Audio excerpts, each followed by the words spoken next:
আসসালামু আলাইকুম। আজকে আমার গোপ্রোর জন্য একটা মেমোরি কার্ড অর্ডার করি ওয়ালটন থেকে। 50% অফ ছিল।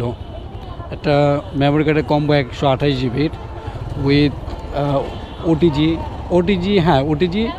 তারপর হচ্ছে মেমোরি কার্ডের যে বড় এটা থাকে ওইটাকে কী বলে আমি জানি না, ওইটা সহ 985 টাকায়। আমার কাছে ডিলটা খুবই ভালো মনে হয়েছে, এর জন্য আমি অর্ডার করি। তো ওয়ালটনের সিস্টেমটা হচ্ছে ওদের ওয়েবসাইট থেকে অর্ডার করে দেন আমি চাইলে আমার বাসায় ডেলিভারি নিতে পারি। আবার আমি ওদের যে শোরুম আছে ওইখান থেকেও আমি কালেক্ট করতে পারি। যদি শোরুম থেকে কালেক্ট করি তাহলে আমি সাথে সাথে ইনস্ট্যান্ট করতে পারবো। আর হচ্ছে গিয়ে যদি আমি বাসায় ডেলিভারি নেই সেক্ষেত্রে আমাকে ডেলিভারি চার্জ দিতে হবে, প্লাস আমাকে ওয়েট করতে হবে 2-3 দিন। তো আমার যেহেতু ইমার্জেন্সি দরকার, আমার এক্সিস্টিং যে কার্ডটা আছে সেটা খুবই ছোট। এই কী হলো?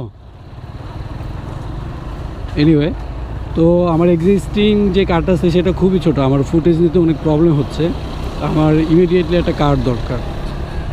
আমি প্রথমে শোরুমের নাম্বার ওয়েবসাইট থেকে কালেক্ট করে শোরুমে ফোন দিয়ে বলি যে আমি শোরুম থেকে ওই 50% অফটা পাবো কি না।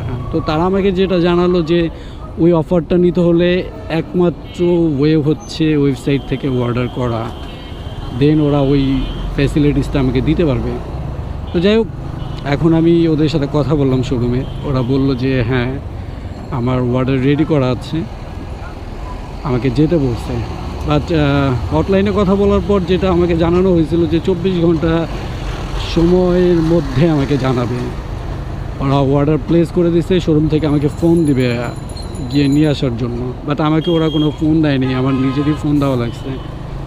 হয়তো আমি ফোন না দিলে আজকে, না দিলেও কালকে হয়তো আমাকে ফোন দিত। বাট আমি আজকে যেহেতু ফ্রি আছি, অফিস থেকে দ্রুত চলে আসছি, হাতে সময় ছিল, তাই ভাবলাম যে গিয়ে নিয়ে আসি। তো যেই কথা সেই কাজ, যাচ্ছি। আর ওদের শোরুমটা হচ্ছে যাত্রাবাড়ি কাজলা, বাট কাজলার এই পাশে না, কাজলার ওই পাশে মিধাবাড়ির ওইদিকে, ভাঙা প্রেসের দিকে। আমি ম্যাপসটা অন করে রাখছি। 500 মিটার গিয়ে সামনে। আচ্ছা ঠিক আছে, আমি শোরুমের সামনে যাই, শোরুমের সামনে গিয়ে তারপর আবার ক্যামেরা অন করব। মজার ব্যাপার হচ্ছে গুগল আমাকে যেটা দেখাইলো যে আমার ওইখান থেকে প্রায় 2 কিলোমিটার, বাট আমাকে গুগল এমন এমন রাস্তা দিয়ে নিয়ে আসছে, আমার মনে হয়েছে যে আমি 20 কিলোমিটার রাস্তা চালাইলেও আমার এত প্যারা খাইতে হইতো না। অবশেষে মেবি আসছি।